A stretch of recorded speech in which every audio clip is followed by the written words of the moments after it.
Welcome to જય માનપણા kitchen. હું લાબી આહિર આપશોને મારા જય દ્વારકાધીશ. તો આજે હું તમારી સાથે શેર કરીશ એકદમ નવી રીતે અને સરળ રીતે પાત્રા બનાવવાની રીત. તો આજે આપણે પાત્રામાં નથી બીડા વાળવાની ઝંઝટ કરવાની કે નથી આપણે પાત્રામાં બેટર લગાવવાની ઝંઝટ કરવાની. તો એકદમ ઇન્સ્ટન્ટ અને ઇઝીલી રીતે કુકરમાં પાત્રા બનાવી અને તૈયાર કરીશું, જે આજ પહેલાં તમે ક્યારેય નહીં બનાવ્યા હોય આ રીતે પાત્રા. તો પાત્રા બનાવવા માટે અત્યારે મેં અળવીના પાન લીધા છે 250 ગ્રામ, અને પાનને મેં સરસ રીતે વોશ કરી નાખ્યા છે ચોખ્ખા પાણીથી, જેથી ઉપર જે ધૂળ માટી લાગેલું હોય તે સરસ રીતે વોશ થઈ જાય. તો આ પાત્રાના પાનને અત્યારે આપણે સાઈડમાં રાખી દઈશું. તો સૌથી પહેલાં આપણે 2 વાટકી લઈ લઈશું. તેની અંદર આપણે થોડું થોડું પાણી એડ કરી દઈશું. તો આપણે 1 વાટકીમાં ખાંડ એડ કરી દઈશું. તો પહેલી વાટકીમાં આપણે 3 ચમચી ખાંડ લઈ અને ખાંડનું પાણી તૈયાર કરવાનું છે, અને બીજી વાટકીમાં આપણે ગોળનું પાણી તૈયાર કરવાનું છે. તો અત્યારે મેં દેશી ગોળ લીધો છે, તમે કોઈ પણ ગોળ લઈ શકો છો. તો આપણે બીજી વાટકીમાં પણ 2 ચમચી જેટલો ગોળ એડ કર્યો છે. તો અત્યારે આ બંને વાટકીને આપણે સાઈડમાં રાખી દઈશું, જેથી ઝડપથી ગોળ અને ખાંડ ઓગળી જાય. તો પાનને આપણે ડાયરેક્ટલી વાળી લઈશું, અને આ રીતે આપણે ચાકુ વડે રગકટ કરી લઈશું.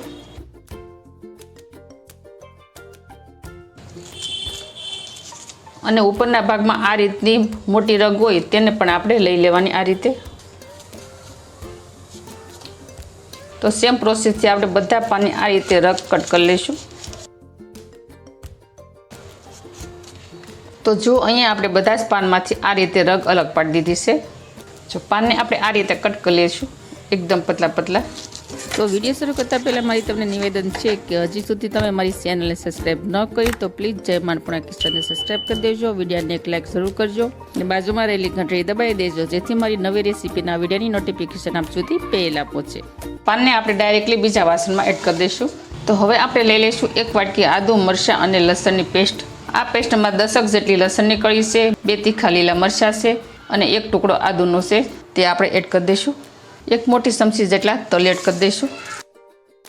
અડધી ચમચી જેટલા લઈ લઈશું આપણે અજમા. અજમાને આપણે હાથેથી મસળીને એડ કરવાના, જેથી પાત્રામાં ટેસ્ટ બહુ સરસ આવે. 5 ચમચી જેટલી હિંગ એડ કરી દઈશું, પસવામાં સરળ પડે. હવે આપણે જે વાટકીમાં ગોળને ઓગાળવા માટે રાખ્યો હતો તે ગોળનું પાણી આપણે 1 વાટકી જેટલું એડ કરી દઈશું.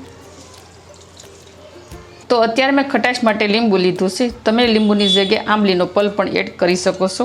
તો લીંબુનો રસ આપણે 2 લીંબુ જેટલો એડ કરી દઈશું. ચપટી કેવો લઈ લઈશું આપણે બેકિંગ સોડા. બેકિંગ સોડા આપણે આમાં વધારે એડ નહીં કરવાનો, 1 ચપટી જેટલો એડ કરવાનો. સ્વાદ અનુસાર મીઠું એડ કરી દઈશું. અડધી ચમચી લઈ લઈશું આપણે હળદર પાવડર. 1 ચમચી લઈ લઈશું આપણે ધાણા જીરું પાવડર. અડધી ચમચી લઈ લઈશું આપણે લાલ મરચું પાવડર. આપણે આદુ મરચાંની પેસ્ટ પણ એડ કરી છે, એટલે આપણે તે પ્રમાણે જોઈ અને મરચું એડ કરવાનું. 3 ચમચી જેટલું આપણે તેલ એડ કરી દઈશું. હવે આપણે પાન અને મસાલાને સરસ રીતે મિક્સ કરી દઈશું, જેથી બધા મસાલા પાનમાં સરસ રીતે ભળી જાય અને સરસ ટેસ્ટ આવે પાત્રામાં. તો લાસ્ટમાં લઈ લઈશું આપણે 1 ચમચી વરિયાળીનો ભૂકો. વરિયાળીથી પણ બહુ સરસ ટેસ્ટ આવે. તો આ રીતે આપણે બધા જ મસાલા પાન સાથે સરસ રીતે મિક્સ કરી દીધા છે. તો પાનમાં એડ કરવા માટે હવે આપણે લઈ લઈશું 1 વાટકી ચણાનો લોટ. તેને આપણે સાણીમાં એડ કરી દઈશું, સરસ રીતે આપણે સાળી નાખીશું. ત્યારબાદ આપણે લઈ લઈશું અડધો કપ ચોખાનો લોટ. હવે લોટ આપણે સરસ રીતે મિક્સ કરી દઈશું.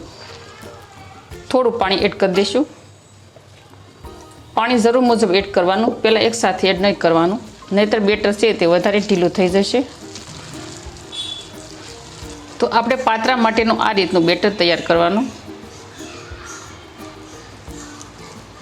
વધારે પડતું ઢીલું ન થઈ જાય તેનું ખાસ ધ્યાન રાખવાનું. તો જો આ રીતનું બેટર રહેશે તો જ તમારા પાત્રા સરસ થશે, અને વચ્ચેથી કાચા પણ નહીં રહે, અને સરસ કૂક થઈ જશે.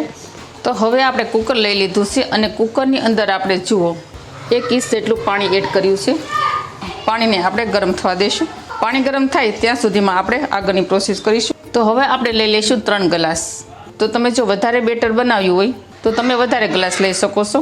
ગ્લાસની અંદર આપણે આ રીતે બ્રશ વડે ઓઇલ ગ્રીસ કરી લઈશું. તો અહીંયા આપણે 3 ગ્લાસમાં ઓઇલ ગ્રીસ કરી નાખ્યા છે. હવે આની અંદર આપણે આ રીતે થોડા થોડા તલ સ્પ્રિંકલ કરી લઈશું. તો હવે ગ્લાસની અંદર આપણે જે પાત્રાનું બેટર તૈયાર કર્યું હતું તે આપણે અડધા ગ્લાસ સુધી એડ કરી દઈશું. તો જો અહીંયા મેં 4 ગ્લાસમાં બેટર એડ કરી દીધું છે. હવે ઉપરથી પણ આપણે આ રીતે બ્રશ વડે ઓઇલ ગ્રીસ કરી લઈશું, જેથી પાત્રા ચીપકે નહીં અને ઇઝીલી રીતે અલગ પડી જાય. હવે આપણે આગળની પ્રોસેસ કરીશું. તો તેના માટે જઈશું ગેસ તરફ. તો જુઓ અહીંયા કુકરમાં સરસ રીતે પાણી સોયું વળે તે રીતે ગરમ થઈ ગયું છે. જુઓ તમે જોઈ શકો છો. હવે આ સ્ટેજ ઉપર આપણે ગ્લાસને કુકરમાં આ રીતે રાખી દઈશું એક એક. તો હવે આપણે કુકરનું ઢાંકણ બંધ કરી દઈશું અને ઉપરની વિસલ આપણે કાઢી લઈશું. તો આ પાત્રાને આપણે 35 મિનિટ સુધી કૂક થવા માટે રાખી દઈશું. તો પાત્રાને કૂક થવા માટે આપણે ગેસની ફ્લેમ મીડિયમ રાખીશું. તો 35 મિનિટ થઈ ગઈ છે. 35 મિનિટ બાદ આપણે ગેસની ફ્લેમ બંધ કરી દઈશું. થોડી વાર પછી આપણે કુકરનું ઢાંકણ ખોલી નાખીશું. વાવ! તો જો અહીંયા આપણે ગ્લાસમાં પાત્રા રાખેલા સરસ કૂક થઈ ગયા છે. પાણી રાખેલું પણ બધું બળી ગયું છે. હવે આપણે ગ્લાસને બહાર કાઢી લઈશું. બહુ સરસ ફૂલેલા બન્યા છે. તો હવે આ પાત્રાવાળા ગ્લાસને આપણે ઠંડા થવા દઈશું. ત્યારબાદ જ આપણે ગ્લાસમાંથી અલગ પાડી દઈશું. તો અહીંયા આપણા પાત્રા સરસ ઠંડા થઈ ગયા છે. ચાકુ વડે આપણે આ રીતે ગ્લાસમાંથી અલગ પાડી દઈશું. વાવ! જુઓ કેટલો સરસ પાત્રા થઈ ગયા છે તૈયાર.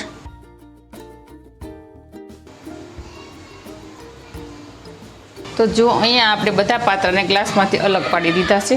તો આ રીતે આપણે પાત્રાને રાઉન્ડ શેપમાં કટ કરી લઈશું.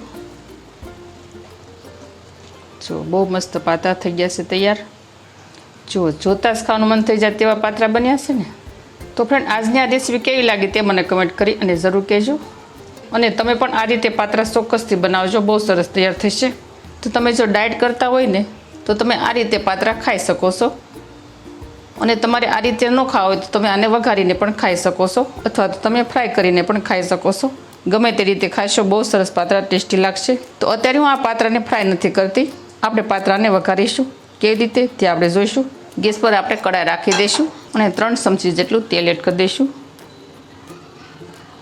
તો તેલ ગરમ થઈ જાય ત્યારબાદ આપણે લઈ લઈશું અડધી ચમચી રાઈ, અડધી ચમચી જીરું. રાઈ જીરું ફૂટવા દઈશું. 1 મરચાંના ટુકડા અને થોડા કઢી પત્તા તે આપણે એડ કરી દઈશું. 1/2 ચમચી જેટલા તલ એડ કરી દઈશું આપણે. જે ખાંડનું પાણી તૈયાર કર્યું હતું તે આપણે એડ કરી દઈશું. 1 મિનિટ સુધી ઉકળવા દઈશું.